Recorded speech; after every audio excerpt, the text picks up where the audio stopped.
Welcome to Betty's Cooking Channel. Today I'm going to prepare for you a keto Chicago style pizza.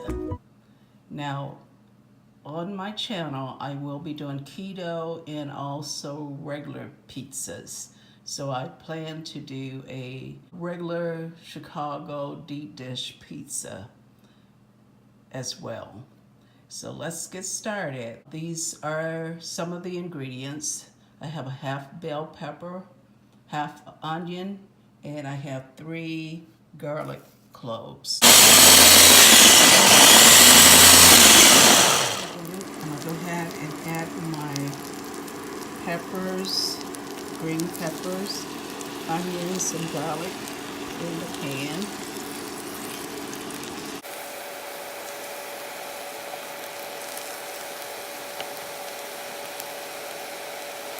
I'll go ahead and add 2 sausage links.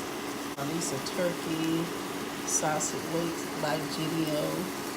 I'm going to go ahead and take them out of the casing and go ahead and cook them along with the vegetables here.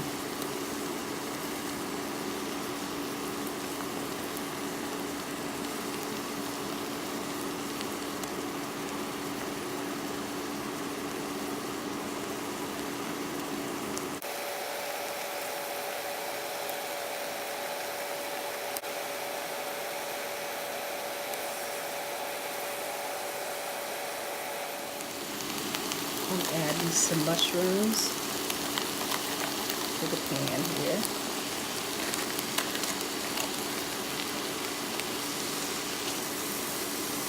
I'm going to add some salt.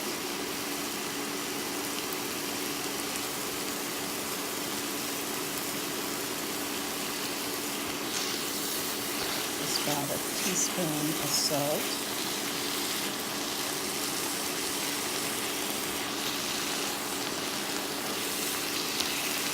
Add some pepper, half teaspoon of pepper.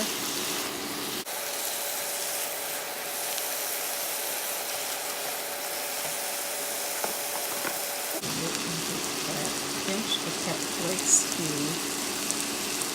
the ingredients here, and some oregano, and that's about a teaspoon and a half of oregano.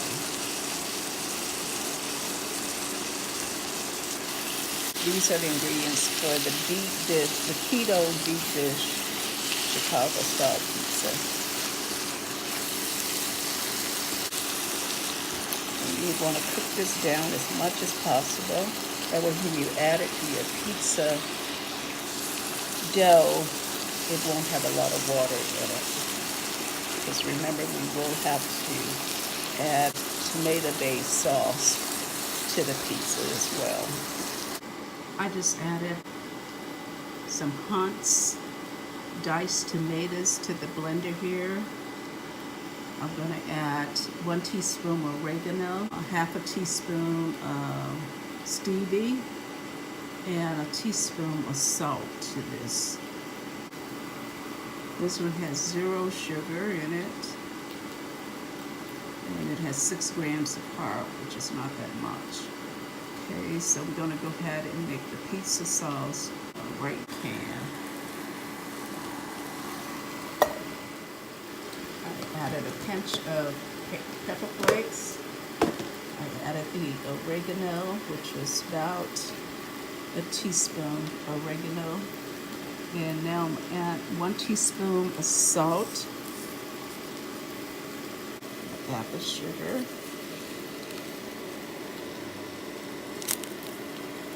Just a half a pack of Stevia. The meat mixture is ready, so I'm going to set that aside. Okay, this is the pizza sauce here. I'll go ahead and heat it up. So I don't think I have to add anything. I'm just going to cook it down some because I think it'll get as thick as I like it to be without adding any other ingredients to it. Let it cook on medium-high, and hopefully that will do the trick.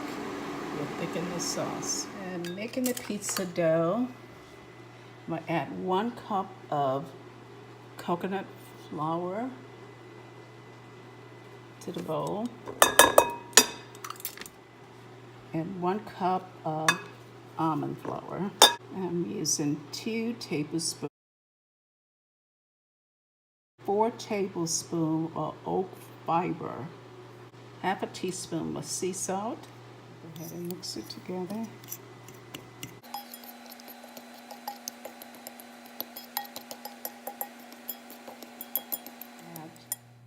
I'm going to add 4 tablespoons of olive oil.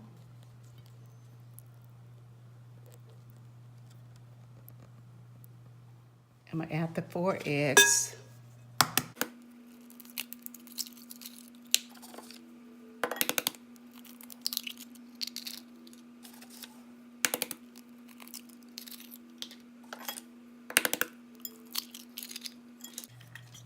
Go ahead and mix that up.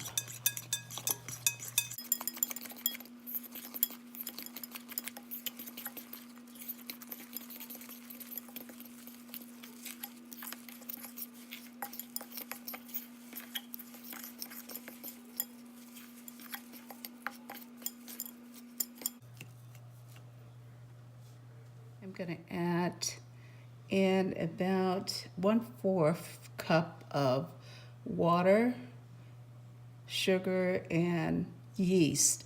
It just gives it a nice flavor.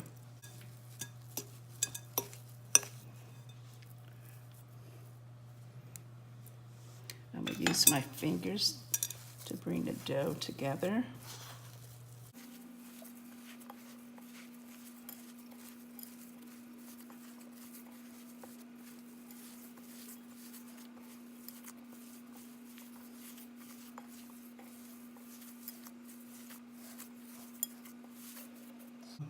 Two tablespoons of butter. And the butter is room temperature, so it shouldn't be hard to mix it in with the dough.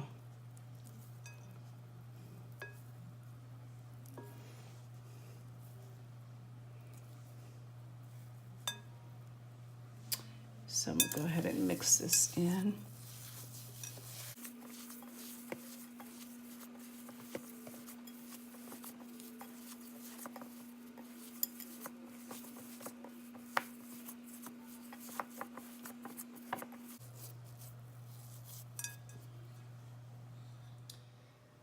The sauce is looking good. It's very thick. I didn't add anything to it. I just let it cook until some of the moisture was removed from the sauce. So I didn't have to add any kind of thickener for this sauce. I'm going to add a little olive oil to the pan.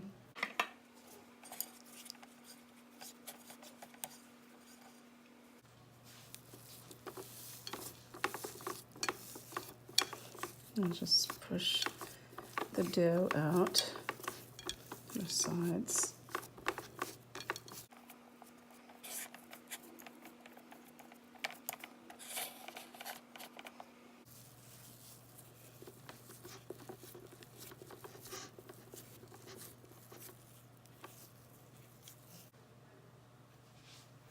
Okay, I have the pan ready with the dough. I just pressed it with my hand and up along the sides of the pan. So what I'm going to do, I'm going to go ahead and add the cheese, provolone cheese at the bottom.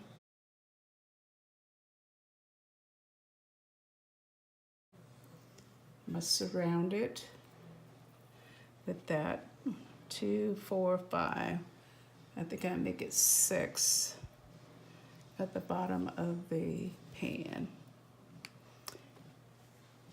Now I'm going to add my filling to the pan.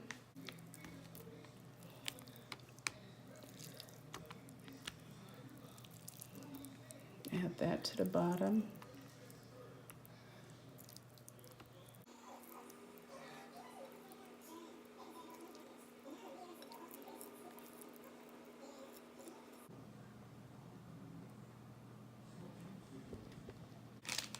I'm going to use about 4 ounces Have this cheese. Just grating it over the pan here.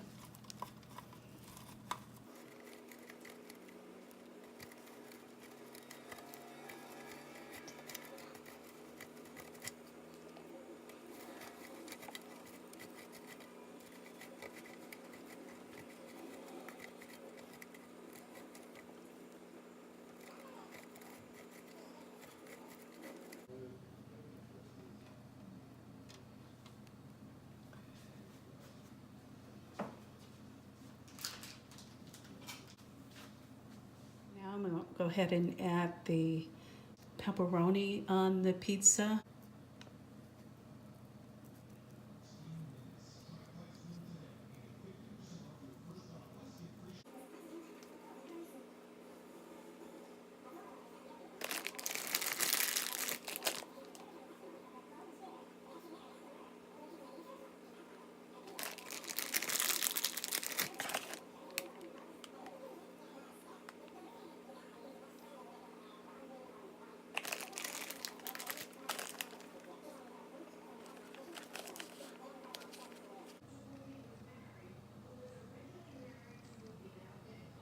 I'm going to add the pizza sauce on top.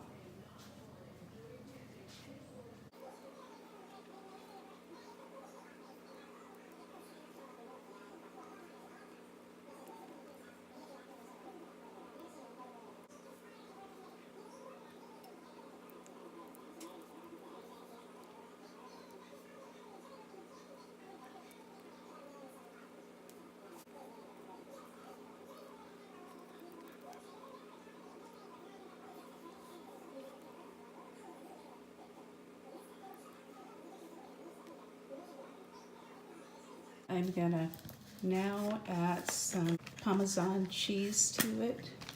I'm gonna add about a half a cup of Parmesan cheese to the top of it.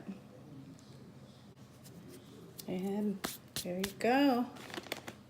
And the last thing I'm gonna add is a little olive oil on the top. And that will be it.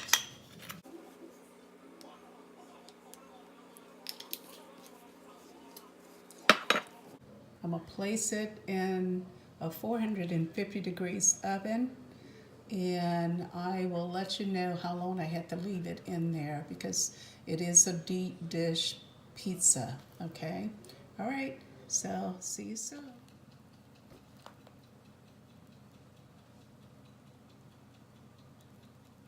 Oh, it looks delicious. It smells delicious. I can't wait to eat some of this. So I will show you when we cut it. The pizza just came out of the oven. I cooked it at 450 degrees for 50 minutes. And it looks delicious and smells delicious. I did have to cover my crust edges a little bit so that the crust wouldn't get any darker. So you might want to just add some aluminum foil. I just threw the aluminum foil on top of it. It looks really good. See how it's bubbling in that corner there? Which look awesome. So I'm hoping that I can give you a shot of what it looks like after we cut it.